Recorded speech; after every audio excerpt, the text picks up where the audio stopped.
Klik like, share, dan subscribe. Bab 1. Permainan bola besar. Permainan bola besar melalui permainan sepak bola, bola voli, bola basket mampu membentuk sikap menghargai tubuh, syukur kepada sang pencipta, berperilaku sportif, bertanggung jawab, menghargai perbedaan karakteristik, dan menunjukkan kemauan bekerja sama. Di samping itu, juga menumbuhkan sikap toleransi dan mau berbagi dengan teman, disiplin, menerima kekalahan, dan kemenangan. Para siswa pun akan mampu menganalisis variasi dan kombinasi keterampilan gerak, serta mempraktekkan variasi dan kombinasi keterampilan salah satu permainan bola besar dengan koordinasi gerak yang baik. FIFA adalah organisasi sepak bola internasional. Permainan sepak bola dimainkan dalam 2 babak, yaitu 2 kali 45 menit, dengan waktu istirahat tidak lebih dari 15 menit di antara 2 babak tersebut. Ada pula waktu water break dalam setiap babak. Variasi dan kombinasi keterampilan teknik permainan sepak bola meliputi mengumpan, mengontrol, menggiring, posisi, dan menembak bola ke gawang. Pada tahun 1895, William C. Morgan menciptakan sebuah permainan bernama Mintonet. Sebuah tim terdiri dari 6 orang pemain di lapangan selama pertandingan. Suatu regu tidak boleh beranggotakan lebih dari 12 orang pemain.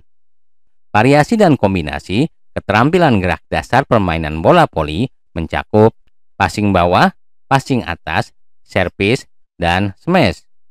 Pada tahun 1891, James Naismith dapat memenuhi kehendak dari L.H. Gulick untuk membuat suatu permainan dengan nama basketball, dan dalam bahasa Indonesia diterjemahkan menjadi permainan bola basket. Bola basket masuk di Indonesia setelah Perang Dunia Kedua, dibawa oleh perantau-perantau Cina dan berkembang dengan cepat, sehingga pada PON ke-1 tahun 1948 di Surakarta, bola basket telah dicantumkan dalam acara resmi. Persatuan Basketball Seluruh Indonesia (Perbasi) berdiri pada tanggal 23 Oktober 1951, kemudian diubah menjadi Persatuan Bola Basket Seluruh Indonesia dengan singkatan tetap Perbasi. Variasi dan kombinasi keterampilan teknik permainan bola basket meliputi 1. Melempar, 2. Menangkap, 3. Menggiring, 4. Menembak bola ke ring, 5. Bermain secara sederhana. Bab 2. Permainan bola kecil. Permainan softball merupakan cabang olahraga beregu yang dapat dimainkan oleh berbagai kalangan, putra-putri, anak-anak, maupun orang dewasa. Permainan ini diciptakan oleh George Hancock pada tahun 1887 di Amerika Serikat dan pertama kali dimainkan di Chicago. Jumlah pemain tiap regu softball yang sedang bertanding 9 orang. Lama permainan ditentukan oleh inning, yaitu sebanyak 7 inning. Regu pemukul berganti menjadi regu penjaga setelah 3 kali bola mati. Keterampilan dalam permainan softball antara lain teknik dasar melempar, menangkap, berlari ke base, memukul bola dengan tongkat pemukul. Keterampilan dalam permainan bulu tangkis dapat juga dikelompokkan menjadi 1. Menciptakan skor, 2. Mencegah skor, 3. Memulai permainan. Keterampilan dalam permainan tenis meja dapat juga dikelompokkan menjadi 1. Menciptakan skor, 2. Mencegah skor, 3. Memulai permainan. Bab 3. Atletik. Atletik adalah termasuk salah satu cabang olahraga yang terdiri dari nomor lari atau jalan, lompat, dan lempar. Atletik yang meliputi jalan, lari, lempar, dan lompat boleh dikatakan sebagai cabang olahraga yang paling tua, karena umur atletik sama tuanya dengan mulainya adanya manusia-manusia pertama di dunia ini. Lompat jauh bertujuan untuk mencapai lompatan yang sejauh-jauhnya. Lompat tinggi gaya straddle dikenal dengan gaya guling perut. Cara melakukannya awalan dari samping, menumpu dengan kaki yang terdekat dengan mistar. Kaki ayun diayunkan kuat ke depan atas. Pembelajaran atletik mampu membentuk sikap: 1. Menghargai tubuh. 2. Syukur kepada Sang Pencipta. 3. Berperilaku sportif, bertanggung jawab. 4. Menghargai perbedaan karakteristik. 5. Menunjukkan kemauan bekerja sama, toleransi, dan mau berbagi dengan teman. 6. Disiplin, menerima kekalahan dan kemenangan.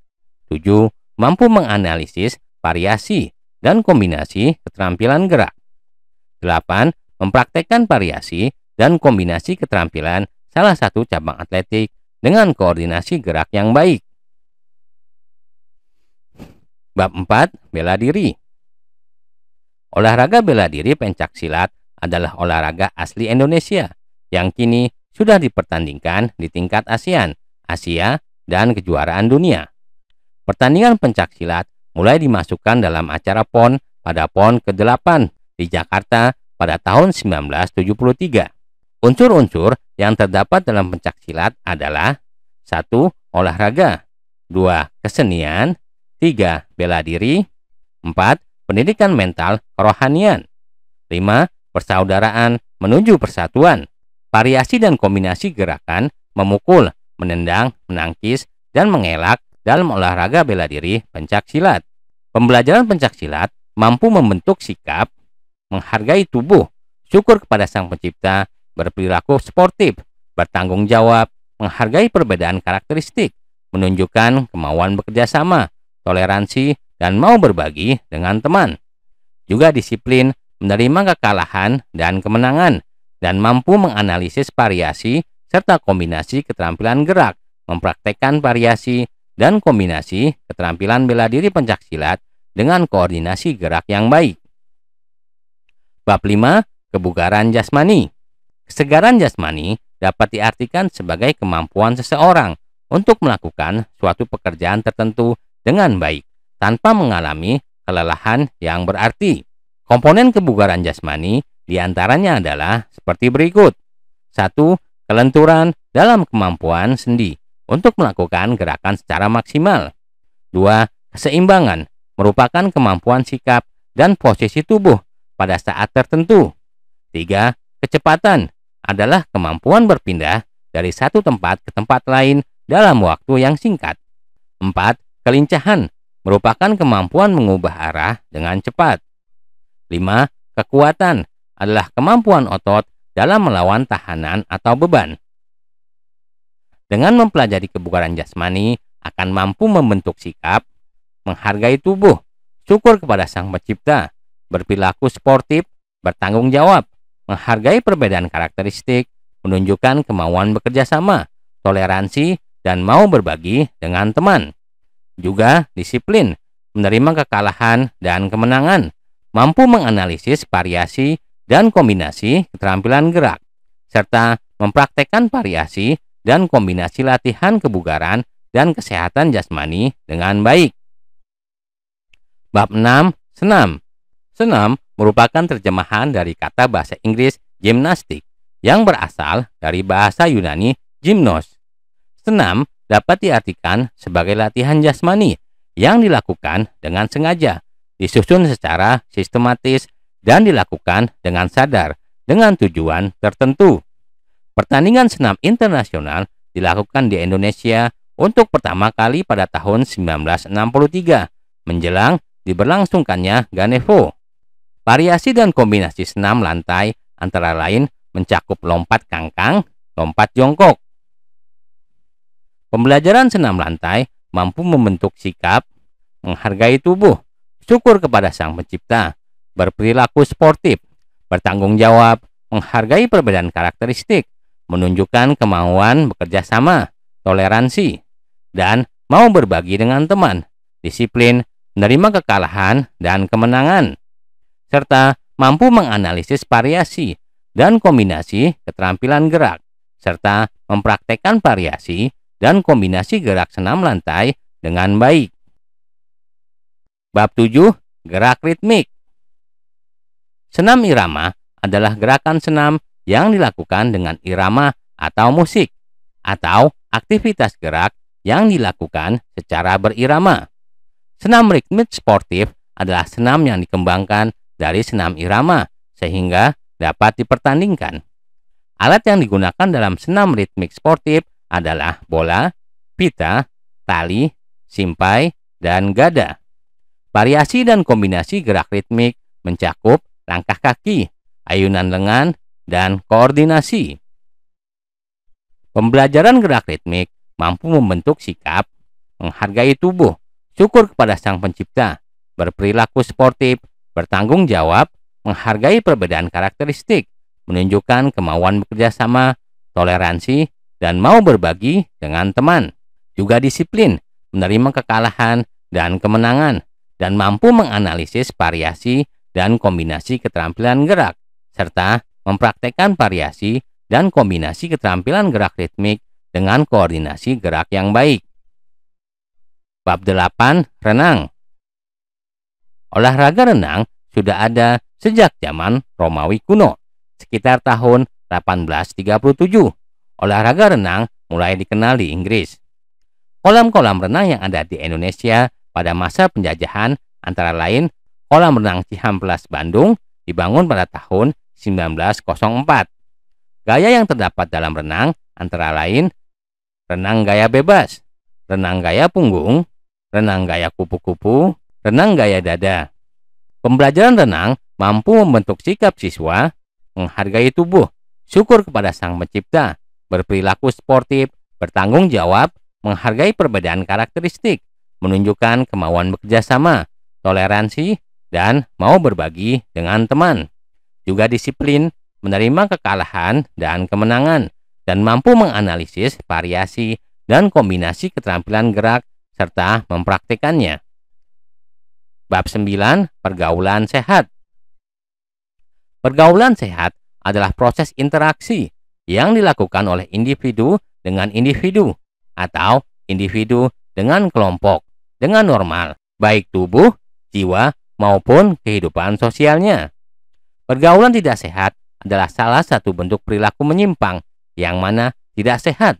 Yang dimaksud adalah melewati batas-batas normal ketimuran yang ada. Bab 10. Narkoba. Narkoba adalah singkatan dari narkotika, psikotropika, dan bahan adiktif lainnya atau obat berbahaya yang jika dimasukkan ke dalam tubuh manusia, baik melalui cara dihirup maupun dengan cara disuntikan, dapat mengubah pikiran, suasana hati, atau perasaan dan perilaku seseorang. WHO mendefinisikan semua zat kecuali makanan, air, atau oksigen yang jika dimasukkan ke dalam tubuh dapat mengubah fungsi tubuh secara fisik dan atau psikologis. Narkotika adalah zat atau obat yang berasal dari tanaman atau bukan tanaman, baik sintetis maupun semi-sintetis, yang dapat menyebabkan penurunan atau perubahan kesadaran, hilangnya rasa, mengurangi sampai menghilangkan rasa nyeri, dan menimbulkan ketergantungan. Psikotropika adalah zat atau obat, baik alamiah maupun sintetis, bukan narkotika, yang berkhasiat psikoaktif melalui pengaruh selektif pada susunan saraf pusat, yang menyebabkan perubahan khas pada aktivitas mental dan perilaku. Zat adiktif lainnya atau obat berbahaya adalah bahan lain dan obat, bukan narkotika atau psikotropika, yang penggunaannya dapat menimbulkan ketergantungan, yakni keinginan menggunakan kembali secara terus-menerus. Apabila dihentikan, akan timbul efek putus zat, diantaranya rasa sakit atau lelah yang luar biasa. Demikianlah rangkuman materi pelajaran pendidikan jasmani, olahraga, dan kesehatan untuk siswa kelas 10 semester 1 dan 2. Sampai jumpa di video lainnya. Jangan lupa untuk klik like, subscribe, dan tekan loncengnya.